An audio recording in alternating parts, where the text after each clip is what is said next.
At lagyan natin ng minutes o kaya transcript yung deliberasyon. Tama kasi sa budget, wala itong minutes. Bulungan by kami yan eh. At ang nagbubulungan dyan, ilang tao lamang. Hindi lahat ng members ng bicameral panel. Sa mga susunod na araw, kikilalanin ho natin kung sino nga ba itong si Terry Redon at kung bakit niya gustong mapaimbestigahan ang Dolomite Beach. At ngayon naman, maging itong si Mayor Benjamin Magalong ng Baguio City, binabakbakan na rin. Makinig ka dito kay Lacson para meron ka namang matutunan. Pero bago lahat ng yan mga kababayan, isang like at isang subscribe. Masaya na ho tayo dyan at sa mga gusto sumali sa ating community, yung joint button nandyan lang ho sa baba. Ayun na nga, umiinit ho ang palitan nitong mga walang hiya dyan sa House of Representatives. At yung mga pumupustura na para sa good government, ika nga, kagaya nitong si Ping Lacson. Pero yung si Mayor Benjamin Magalong, talaga hong anti-corruption niya, kaya maraming bumibilib dyan sa mama na yan.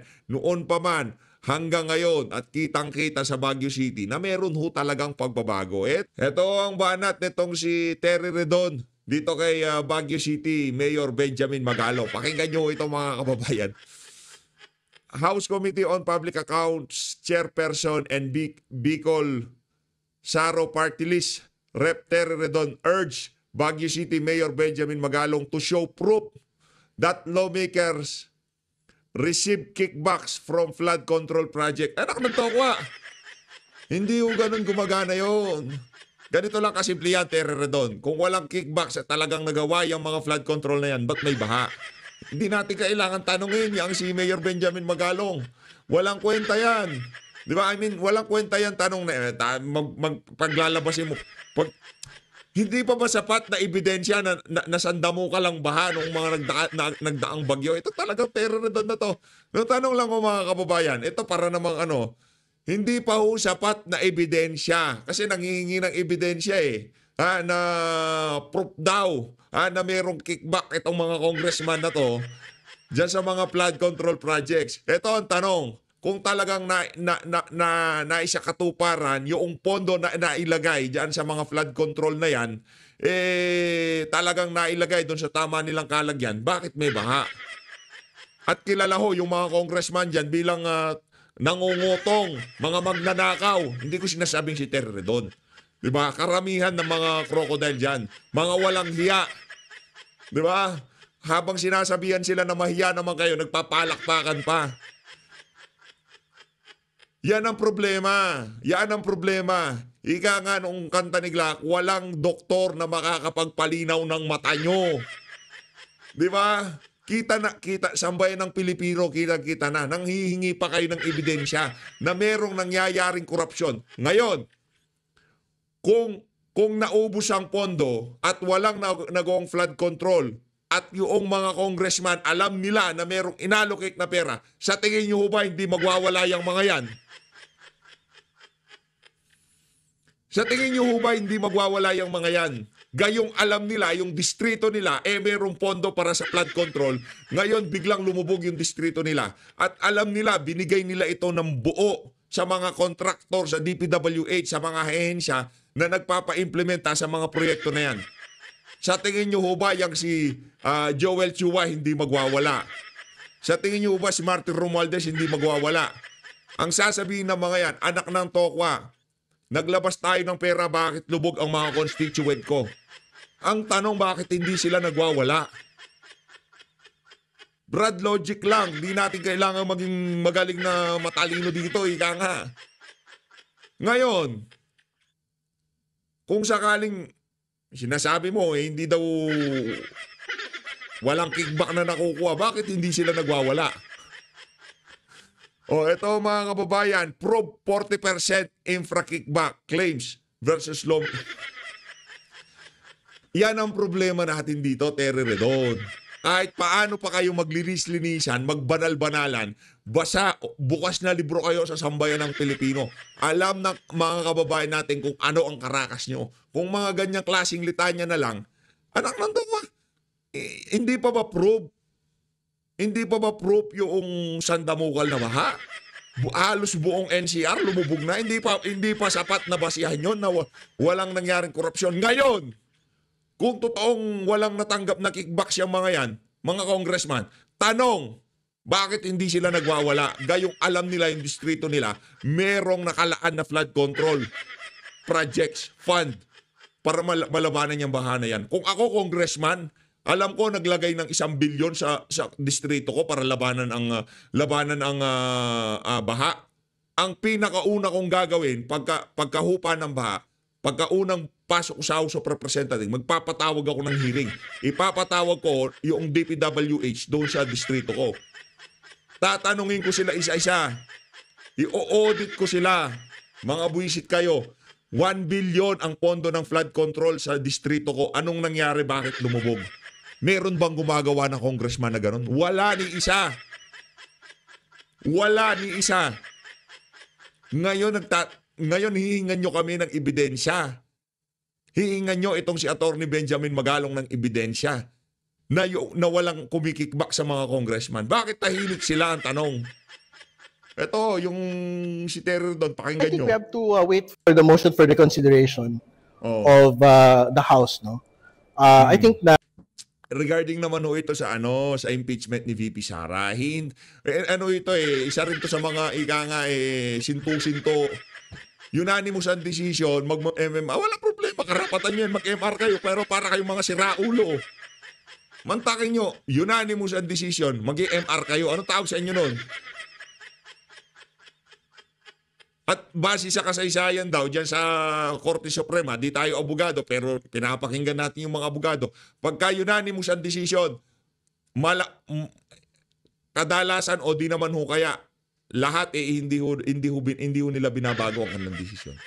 Tingnan natin kung mayayanig ang Korte Suprema diyan sa MR na yan ni Martin Romualdez. play out naman na po in the last couple of days. Yung actual Ito matagal magkukups yan sa House of Representatives tong mama na to. Bantay kayo ha. Matagal magkukups to. objections ng lawyers groups, people's organizations, at yung mga esteemed luminaries po natin about the effects of this particular decision, and I will reiterate it today. Pagka ho pinayagan ng Korte Suprema, ito pong desisyon po na ito at hindi ho sila mag-reconsider, wala na ho ma-impeach sa Pilipinas. Kasi ho, kahit sino pong mataas na opisyal, presidente, vice-presidente, Supreme Court Justice, meron lang ho silang kaibigang kongresista, i-endorse ho nila. Pre, mag-file ka rito ng impeachment laban sa akin. Whether galawin ho ng Kongreso yan, hindi man yan niya galawin, magkikick in po yung 1-year ban. So, Hindi ganun gumagana yun, Brad.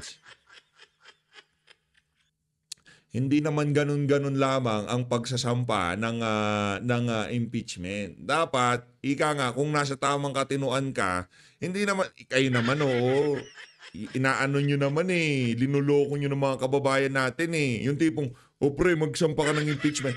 Ganito, halimbawa, ganito na lang. Para ilagay natin sa realidad. Masyado naman kasi kayong linalaro nyo Halimbawa ako, Chief Justice ako. Vice President ako, Presidente ako. Mag-uutos ako ng individual para sampaan ako ng impeachment. Ano ka, si Raulo? Paano pagka pinatulan yan? Ano yan? Ika nga malabo pa sa sabaw ng pusit. Vice President ako, nananahimik ako, nagtatrabaho ako. At alam ko, wala naman akong ginagawang kabalbalan. Out of nowhere, sasabihin ko sa sarili ko na, pre, sampa ka ng impeachment para hindi na ako masampahan ngayong taon. Ano kasi, Raulo? Terroridon, ano lahat yan? Ano yan? Resulta ng kabangagan yan. Di ba? Yung iniisip nyo na yan, paranoia na yan. Anak ng tokwa. Iba na yan, Brad, ha? Pre, sampahan mo ako ng impeachment. Sarili mo, papasampahan mo ng impeachment? Loko-loko ka ba? Kung ikaw ay impeachable government official, wala pa akong naisip na gagawa ng bagay na yan. Kahit ako. Kasi nung una ko narinig yung ideya na yan, parang pwede Kaso inisip ko kung ako presidente. Pagkakaroon ng gawa-gawang impeachment complaint laban sa akin, para lamang umandar yung 1-year bar rule? Paano pag nagdire-diretso? Paano pag pinatulan? Paano kung yung pinapasampahan mo na kaibigan mo, ginalingan niya yung articles of impeachment? Ano mangyayari sa'yo? Paano pagka pinag-usapan sa Committee on Justice? Paano pagka pinatawag yung mga ahensya na nandun sa impeachment complaint na inihain sa'yo? Sige, tanongin kita.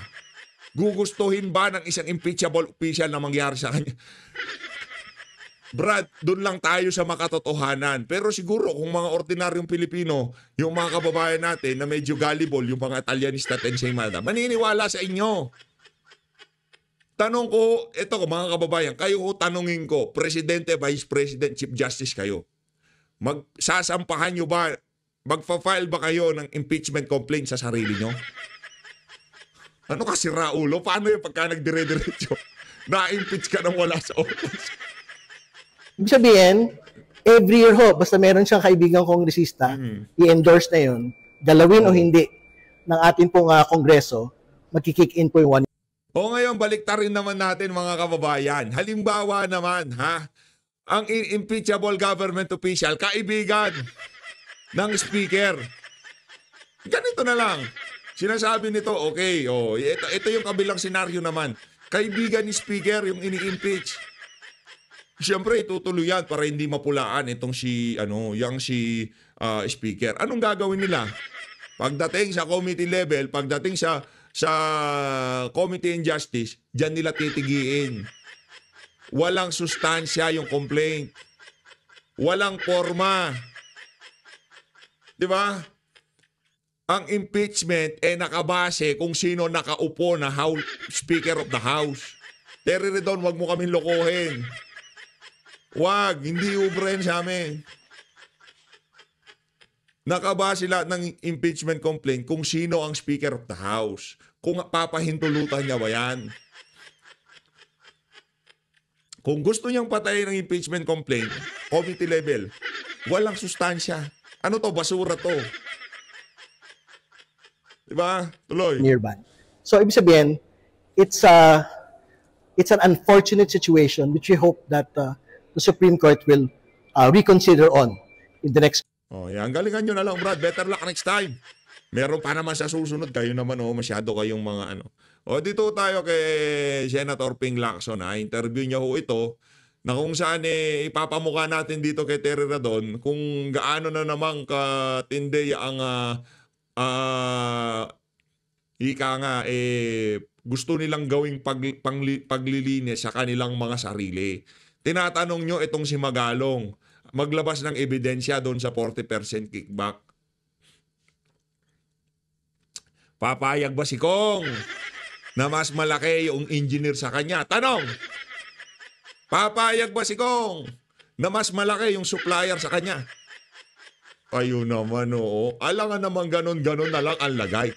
Pero doon din na tayo mga bata dito. Hindi tayo ngayon lang pinanganak sa Pilipinas. Alam natin ang kalakaran sa asfalto. Kung bakit ba umihilang ang palaka, durog ang asfalto?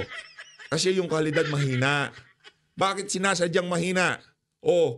Nagiging mahina. Siyempre, imbis na 100% yung quality na ilagay, 10% na lang. Kasi yung 80% ay 90% para sa kalidad, pinaghati-hatian na. Pati nga si Kapitan, baka meron dyan Di ba? Ito na si Lacson. Redon, makinig ka kay Lacson makinig ka. Game. Kahit ano lang to, meron naman sinasabi maayos to. Na spend so far, or baka dahil nabito, maski nabito kasi gaan na nga itong aming batayan Baka ito yung kanilang nagagastos so far or ito lang yung nare-release.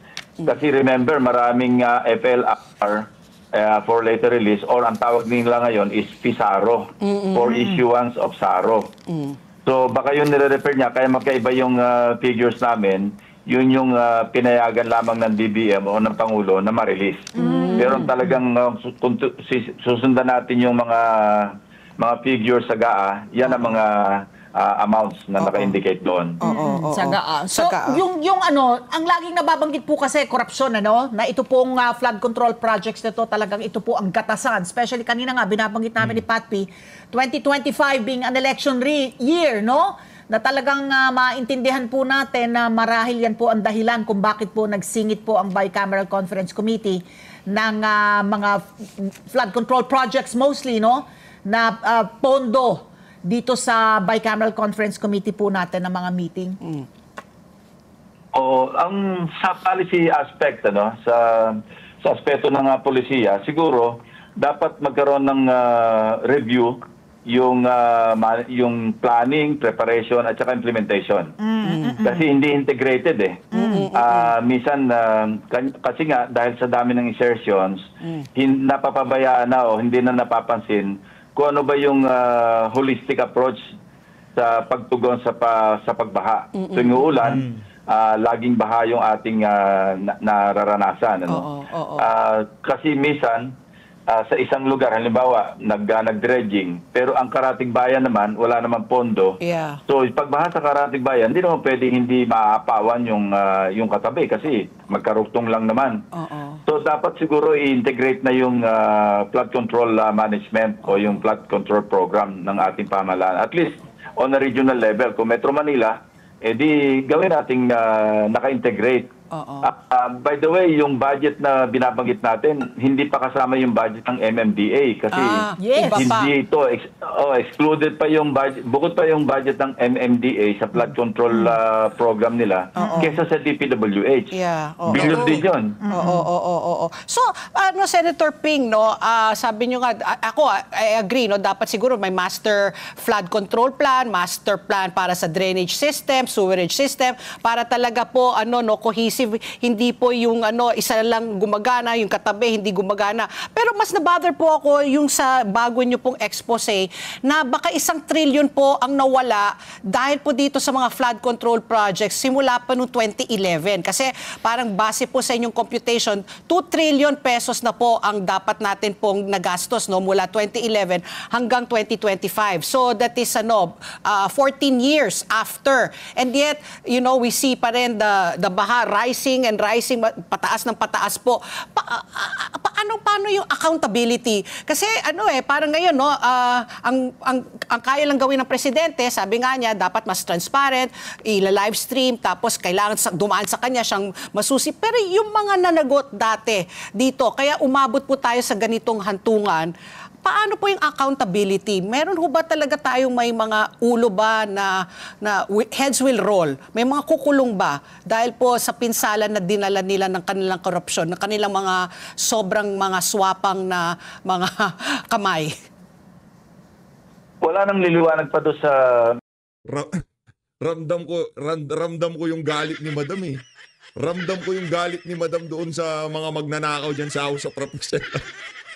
Hindi kasi pwedeng DPWH level lang ang pagnanakaw. Hindi pwede yung contractor level lang ang pagnanakaw. Hindi pwede yung supplier level lang. Hindi pwedeng ganon. From the top, kung mabibigyan kayo, dapat maaambunan lahat yan. O baka nga, dito pa lang sa taas, yan binibigay, tapos siya nang bahala sa mga yan, di ba? Terry Redon, di kami pinanganak kahapon para tanungin mo si Magalong ng lubos ka nga ng 40% kickback na ebidensya. Kabal pala niyan. Mensahe ng Pangulo sa SONA eh. Sabi niya dapat may managot. Dahil siya mismo, sinabi niya, siya mismo namasyal, nag-ikot at nakita niya mismo sa sarili niyang mata na mayroong mga proyektong guni-guni, ibig sabihin ghost. May mga proyekto na palpak, ibig sabihin misused yung budget, hindi ugma. So, yun, napakagandang marching order yon, lalo na ang audience niya mismo, mga miyembro ng Kongreso, both houses. So napakagandang mensahe nun. At gawin na at dinugtungan niya na yung pagtalakay sa ating national budget, gawing transparent, na sa ganon, maiwasan yung, kasi siguro napagod siya kabibito. Ang bababoy nitong mga taga-House of Representative at Malacanang. Yung ideya na yan na open bycam, galing yan kay Ungab. At dito kay Rodriguez. Hindi galing kay Romualdez yan. Noong nako-corner na sila ng sambayan ng Pilipino, bigla silang, okay, sige, pakita na natin. Pero Malacanang level pa lang, magnanakaw na tayo. Hindi si Tamba ha, yung mentalidad noong mga magnanakaw dyan sa House of Representatives. Wala tayong tinutukoy na pangalan doon. Na sinasabi natin, ang mentalidad ng mga congressman na magnanakaw, hindi tinutukoy si Terry Redon, hindi ko tinutukoy si Martin Romualdez. Ha? Yung mga merong masasamang kaisipan, makikipag-ugnayan na tayo sa mga agency pa lang. Doon pa lang, magnanakaw na tayo. Walang ya kayo. Doon sa 2025 GAA, napakarami, parang 228 items ba yung nabito niya. At kung gano'ng karami ang mabibito, masasayang yung pondo kasi pag vetoed items, ibig sabihin, hindi pwedeng gastusin yung halagang inilaan nila doon sa National Expenditure Program. At sinabi niya nga, hindi ko na makilala yung President's Budget o yung National Expenditure Program dito sa enrolled bill na dumating sa Malacanang. So ito na yung parang dito na siya napuno na kung saan, teka muna, sobra na yata. Siguro kaya niya naisipang ipasok doon sa kanya zona na incidentally, yun ang most uploaded. May standing ovation pa nga na yung mensahe niya na mahiya naman kayo. Para sa kanila. I'd like to think, kasi luminga-linga ako doon sa zona, sa reaction. Talaga merong mga tumayo. So I'd like to think na may mga miyembro pa rin ng Kongreso na ang mga kamay nila have remained unsolved by grease money na nanggaling sa mga flood control projects. Kaya yung iba naman... Ako naniniwala ako dyan. Marami pa ring congressman dyan sa House of Representatives na nasa tamang katinuan, na hindi nila nanakawin ang pera ng sambayanan, hindi nila ibubulsayan. Pero lahat ng bumoto kay Martin Romualdez, sa pagboto pa lang nila na yan, diskumpiyado na tayo dyan. Ibig sabihin, may tinatago kayo, kaya ayaw niyong mapalitan niyang mama na yan. Ganun lang naman ho kasimple yan eh. Kasi pag napalitan ng pamunuan, magkakaroon ng investigasyon. Magkakaroon ng malawakang clean up drive. Bakit ayaw niyong mapalitan? Kasi meron din kayong tinatago. Magbebenepisyo kayo sa pagiging Speaker of the House niya. Yung mga kabuktutan at kabalbalan, hindi maiimbestigahan. Kung saan-saan distrito man yan sa bahagi ng ating bansa, kung sino mang congressman dyan. Napansin ko, medyo bantulot, napilitan tumayo, palinga-linga, nung makita yung maraming tumayo, nakitayo na rin, nakipalakpak na rin. Nakisama. So makita naman sa reaction. So napakaganda yung mensahe ng Pangulo. At ang isa ko lang po na doon, inaatasan niya yung Department of Public Works and Highways sa magsumiti sa kanya within the year ng kumpletong accounting. Mas maganda kung meron itong kasamang tagalabas ng DPWH. May diba? auditing Meron tayong, parang mag-create na lang isang committee kasi sabi nila pag nag-create ng committee o kaya task force, wala mararating. Hanggang doon lang. Pero mas mainam na yung comprehensive o yung effort para matukoy itong mga palpak na proyekto. Hindi lamang Climate Change Commission, kundi pati yung NGOs at saka CSOs pwedeng sumali. Total, nag-imbita naman siya sa mga kababayan natin, di ba sabi niya? Sana yung ating mga kababayan, ituro ninyo, tumulong na kayo. At i-point out ninyo kung ano yung nasaksiyan nyo na mga maling pag-implementa ng proyekto. Comprehensive at independent kasi hindi malayong mangyari na merong kasabwat sa loob ng kagawaran yung mga DPWH. Corrupt. So anyway, having said that. Meron talaga. Hindi malayo mangyari. Sigurado nating merong kasabwat kasi it takes two to tango ang mag-iimplementa. Although yung iba siguro napipilitan kasi may pressure galing sa mambabatas na nag-insert ng pondo para sa isang flood control project. Katunayan, dapat na mabago rin. And I hope yung DPWH Secretary will stand up on this. Kasi ang karamihan yung district engineers, ang nag-designate yan, ang namimili, mga congressmen Yes, Terry Redon, ano sabi niya? Mga district engineer, sinong namimili? Si congressman. Ngayon, tatanungin mo kami, maglabas ng ebidensya, itong si Mayor Benjamin Magalong, kung talagang merong 40% kickback itong mga congressman. Ikaw naman, Berdo. Naglolokohan naman tayo dyan. Oo. Ayun. Sa Para DPWH. kutsabaan nila eh. Yes. Walang parang sa pressure naman na pinapataw nila doon sa DPWH Secretary. Wala rin magawa eh. Yeah. Ang problema kasi, wala magawa. Bakit? Kasi may mga involved din sa DPWH, so kailangan pakisamahan. Kung hindi, ibubulgar sila, papatawag sila. Yeah. Kaya ako, yung panahon ni ni Secretary Dave Singson, noon pinakamainam yung nangyayari sa DPWH kasi minsan yung mga mambabatas, siguro may napabibigyan din, pero hindi makaporma yung mga mambabatas sa kanya noon. Natatanda ko kasi nasa Senate ako noon eh. At siya, at any given time, yung maliit niyang iPad na hawak-hawak, pwede niya makita, naka-map-based yung kanyang may app siya eh. Kaya pag tinatanong namin siya, pag nagtatanong ako sa committee hearing, agad-agad nasasagot niya eh. Any specific project on the ground, sasabihin niya kung anong status. So sana mabalik yung panahon na yon na kung saan, medyo, of course, aminado naman siya, hindi niya na zero level yung corruption sa ahensya, pero napakalimitado. Yeah. Tayo mga Pilipino, Ali sa Kapatpi, bumabaw na yung kaligayahan natin eh. Parang ma-moderate lang yung greed ng mga matatakaw. Happy na tayo eh. Correct. Dapat talaga wala. So anyway, Senator, having said that, ito ngayon, ang banner story po ng Inquirer, ang sabi po ni Secretary Bonoan, inamin naman po niya na kulang.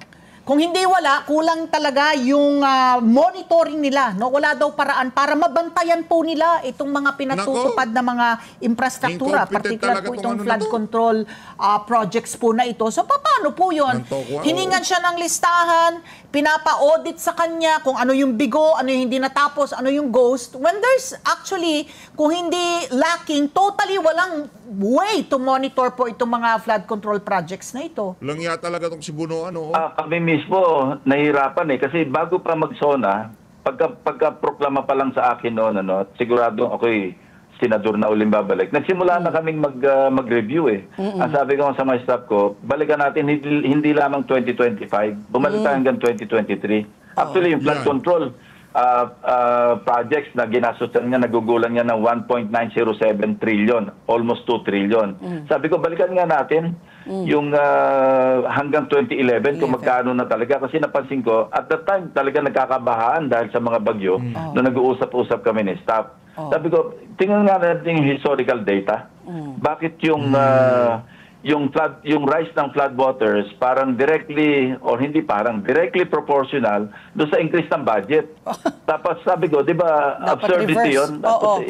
It's really absurd, Yeah. Parang paradox reverse. Dapat 'yan, tumataas yung budget natin para sa flood control. Dapat bumababa yung flood waters. Correct. Bakit directly proportional siya? So sabi ko, tingnan nga natin ngayon, ang tasking ko sa kanila, maghanap nga tayo parang randomly ng mga palpak na mga flood control projects para mapanagot natin sinong contractor dyan at sino yung malamang na contact ng contractor dyan sa flood control. Meron na kaming na-identify na mga ilan-ilan. Sa unang pag-aaral nga namin, parang kung ilan yung major flood control projects, daan eh. And ang lahat, parang kabuuan, nasa mga, ang bilang nga ni Secretary Bonoan, di ba, sabi niya, natapos na sila doon sa mga around 10,000, 9,856 projects na raw yung natapos. Pero meron pa silang backlog na around 5,000 na hindi natatapos. So, gusto natin makita anong itsura ng 9,856 na projects na sinabi niyang completed. Pero madali sabihin kompleto, pero anong pagkagawa? Kasi marami tayong naririnig sa ground na lalo yung dredging. Ang dredging talagang dyan, grabe yung corruption dyan kasi halos hindi naman nagde-dredge kasi yan ang pinakamadaling lusutan dahil isang bagyo lang, tilted na naman yung ilog o yung lake. Kaya mahirap i-audit yan eh. Noong panahon ni President Pinoy, tatandaan ko, ikwento niya sa akin in one of our meetings, sabi niya, hindi na sila lulusot kasi merong na-invento ang DOST. Na kung saan madidetermine na kung bago yung tumabon na putik o dati na.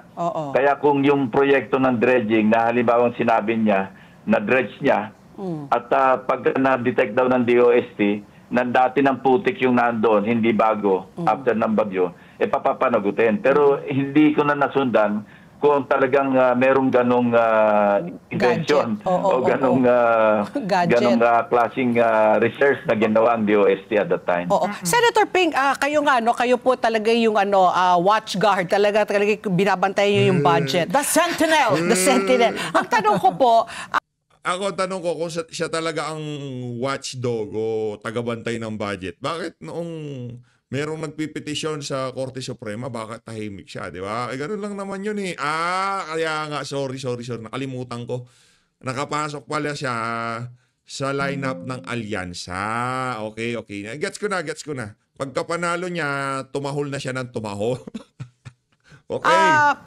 The past few days, no, yung pangalan po ni Senator Cheese Escudero ay talagang nagfo-float na talagang siya daw ang gumalaw dito po sa budget, 150 billion po yung mga insertion, ganyan-ganyan, na hindi appropriated. Tapos meron siya ngayon na pinupush na dapat yung mga kongresista, mga senador, mga dapat wala silang kamag-anak up to the 4th degree of consanguinity and affinity ay hindi dapat mga kontratista. Please explain, Senator Ping, kung ano ba talaga if ever po yung mga nangyayari po dyan sa BICAM na may kapangyarihan po ang Senate President na mangyalam. Kayo ba ay sang-ayon sa sinabi ni Senator Cheese na dapat hindi na ba dapat kami makialam ang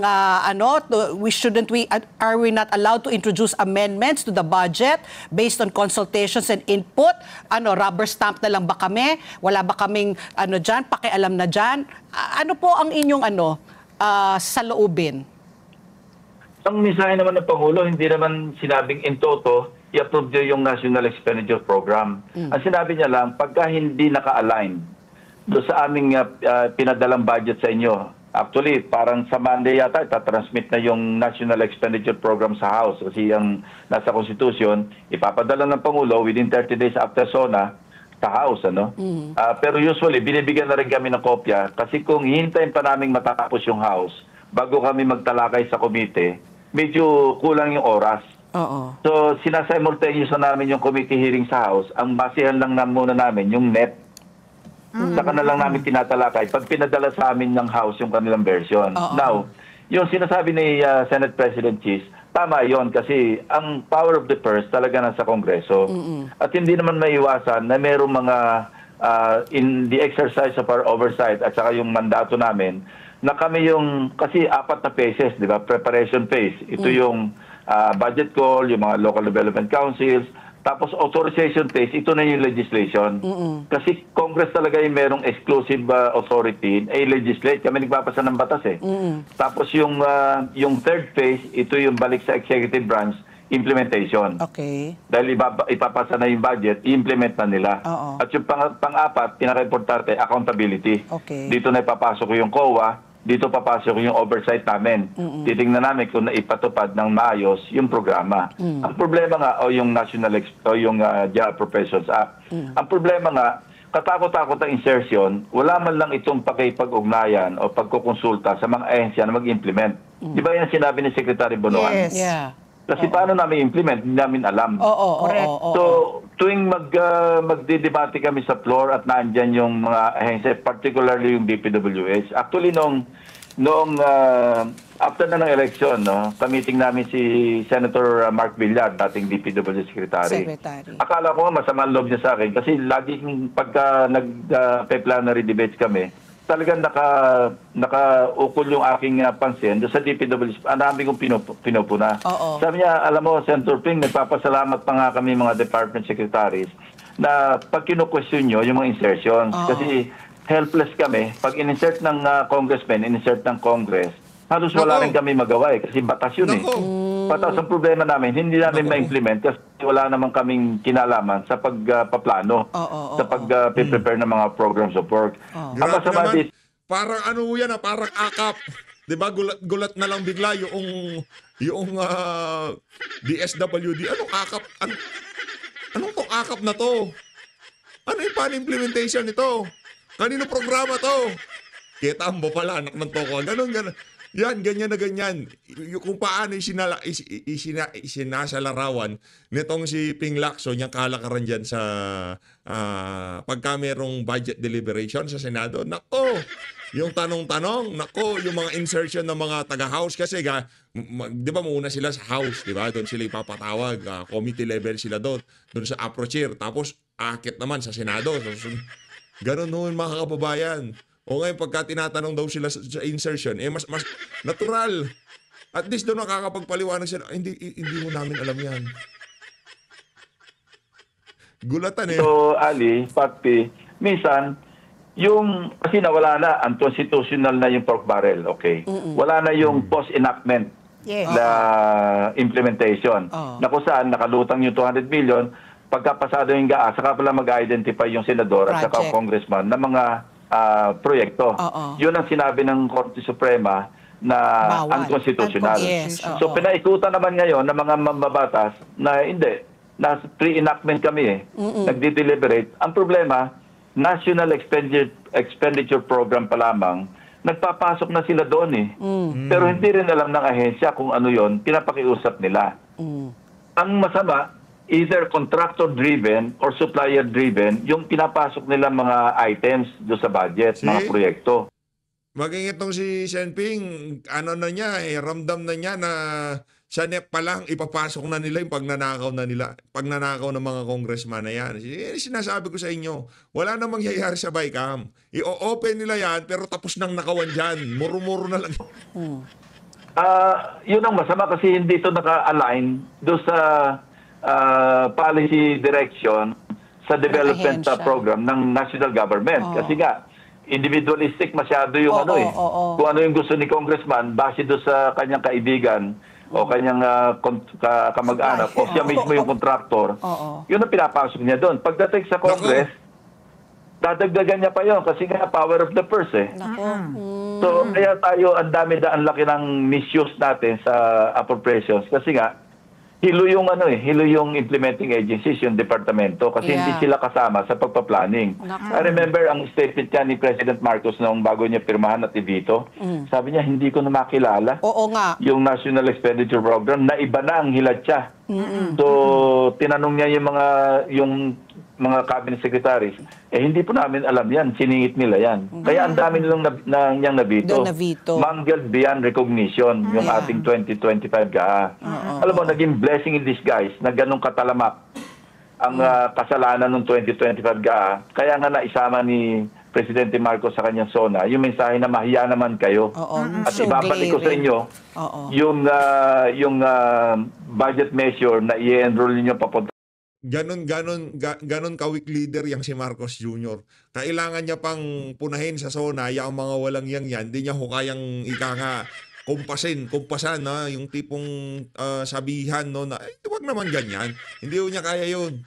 Parang ano lang yan, cabinet secretary, lahat to talaga magka-courtesy resignation. Ganyan kawalang kwenta presidente natin. Yung tipong hindi nila ramdam, wala ho silang takot sa administrasyon na ay grabe, hindi lulusot kay kay Marcos Jr. Kasi kay Digong noon ako hindi lulusot kay Digong yan, huwag nyo na subukan. Papahiya lang kayo. Anong ginawa ni Marcos Jr.? Pinirmahan pa rin. Sa akin, hindi bali na mag-reenactment o reenacted budget. Yun ang masama.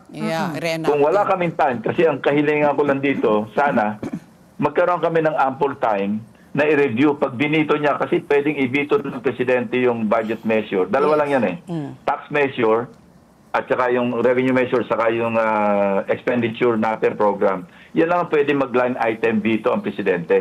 Pero kung napakarami niya ibibito, ang sinabi niya, ibabalik ko na lang sa inyo, ibibito ko na lahat. Yung buong enroll bill. Pag nangyari yun at wala kaming time, abutin kami ng December 31, reenacted budget tayo. Masama yun kasi yung lahat ng pondo nandyan pa rin, enacted, 6.7 plus 6.3 whatever, trillion. Yung buong yon, budget na yun, kung magkano na-approve, yun na yung reenacted, wala namang items. Lahat yun, lump sum. Mas masama yun. Ang dating noon, pork barrel yun na executive branch kasi walang legislation, reenacted budget. Although, I don't like to think na buong taon ng 2026, reenacted budget tayo kasi gagawa ng paraan ng Kongreso na maipasyeta within the first quarter or second quarter. May line item. So, dapat talaga, meron kaming ample time na pag binito ng Presidente at sa kanyang sinabi, ibabalik ko sa inyo. Dapat meron kaming time man lang na i-review. Hindi. Wala tayo. Hopeless ho talaga tayo. Wala akong maisip na solusyon dyan sa buwisit na budget na yan. Sa totoo lang, kahit anong gawin natin, maiikutan ng mga magnanakaw. Yung binalik na budget para i-correct namin, para wag nang ibito ng Presidente. O kung magbito man lang siya ng mga line items, konti lang. Okay. So, moving forward, dito nga nakita natin na itong third chamber ng Congress na tinatawag, itong bicameral conference committee na to has become more powerful actually than the lower house and the Senate because they can actually pwede silang magdagdag. Andiyan yung kanilang budget insertions. And now I find out from Congressman Albi na approved, no? Approved for execution na yung sa kanila sa Bacolod. Tinanggal naman din, tinanggal din na pagdating po sa BICAM. So, moving forward po, how do we set the parameters ng pwede at hindi pwede gawin ng bicameral conference committee? Bukod nga dun sa napag-usapan na natin na i-live stream po yung mga tagpupulong nila, Senator. Ang second priority bill ko na final, yan, people's participation in the national budget process. Nabasa nito, nagkaroon na first reading kahapon o nung Monday at ito'y na-refer sa Committee on Finance. Secondary committee yung Committee on Electoral Reforms and People's Participation. Incidentally, ako po yung chairman na na-designate sa Electoral Reforms and People's Participation. So secondary committee sa akin, mag-uusap kami ni Senator Sherwin Gatchalian, siya yung chairman ng Committee on Finance, kung paano namin matalakay agad-agad sa committee yung para maging open, maging transparent yung bicameral conference, bicameral meetings ng budget bill. No? Ang nakalagay sa aking bill, buksan natin sa media, buksan natin sa publiko, may accredited tayo mga NGOs at saka CSOs na hindi naman magpa-participate kundi mag-observe. At lagyan natin ng minutes o kaya transcript yung deliberasyon. Tama kasi sa budget, wala itong minutes. Bulungan BICAM yan eh. At ang nagbubulungan dyan, ilang tao lamang. Hindi lahat ng members ng bicameral panel. Bulungan BICAM pala yan eh. Tereredon, bulungan BICAM. Di mo alam. Nakikilahok sa usapan. Halos na nag-uusap lamang dyan yung Appropriations Committee Chairman ng House at saka yung Finance Committee Chairman ng Senate. At konting tao lamang. Kaya bulungan eh. Kaya nga naabuso. So mas mainam kung may papasok itong batas, meron ding mga nag-file ng resolution, nakipirma rin ako, joint resolution kasi meron sa House, meron din sa Senate, na gawin transparent, ganun din. Pero sabi ko, para ma-institutionalize, gawin natin batas. Kasi kung resolution lamang, madaling ibaliwala yan eh. Another resolution, baliwala na yan eh. Samantala po, isa sa batas natin, institutionalize na yan hanggang sa beyond the term of the current president and beyond the 28th Congress, nandiyan yan as batas. So ang masama pa, parang gawin pa nating worse pa, hindi lang sa BICAM. Ang nangyayari sa budget, wala na rin halos minutes o transcript yung tinatawag na committee amendments at saka individual amendments. Unlike other measures, nasa floor kami, tatayo yung isa, meron siyang ipopropose na amendment at ito'y, kung hindi object ka ng sponsor, sabihin na I-accept, okay yun, pero naka-record. Yun lang, deterrent na yun kung naka-record lahat kasi matutukoy natin kung sino yung yung proponent ng amendment o insertion o realignment. Kasi yan ang other term, ang parang euphemistic term ng insertion o realignment is amendment. So, dahil part ng legislation yung period of amendments eh. So kung gagawin natin transparent, maski sa bicameral conference o bicameral meetings, merong minutes, merong transcript at naka-open, naka-record sino yung nag-insert, sino yung nag-align. At pwedeng hindi payagan kasi kung wala naman sa House version, wala rin sa Senate version, ba't ka magpapasok ng panibagong amendment? And nag-uusapan na sa BICAM is to reconcile the disagreeing provisions ng House version at saka ng Senate version. So pwede, kung ako yung nandun sa bicameral conference, kung member ako ng panel, kukwestiyonin ko yun. Teka muna, wala naman sa matrix yan eh. Yung pinapasok mong amendment. Ba't ka mag-amend? Eh hindi ka, bicam lang ito. Ang amendments dapat nangyayari sa House at saka sa floor pa, sa plenaryo. So ito yung deterrent kung hindi man, Hindi, Senator Ping, ito ngayon, kayo po, lilima lang po kayo sa minority. Kayo ho ba may chance na mag-chair itong mga sensitive po na mga committee, no? Or co-chair? Like at least sa Congress, di ba, very, very powerful po yung chairman po ng appropriations. Dito po sa Senado, Finance, I would imagine. Because you belong now to the minority bloc, is there a chance for you to scrutinize? Talaga, may ample time para bubusiin, tapos pwede ho ba kayo masama sa bicameral committee para talagang mababantayan? Bibigyan naman ng allocation ang minority group ng numero ng BICAM members.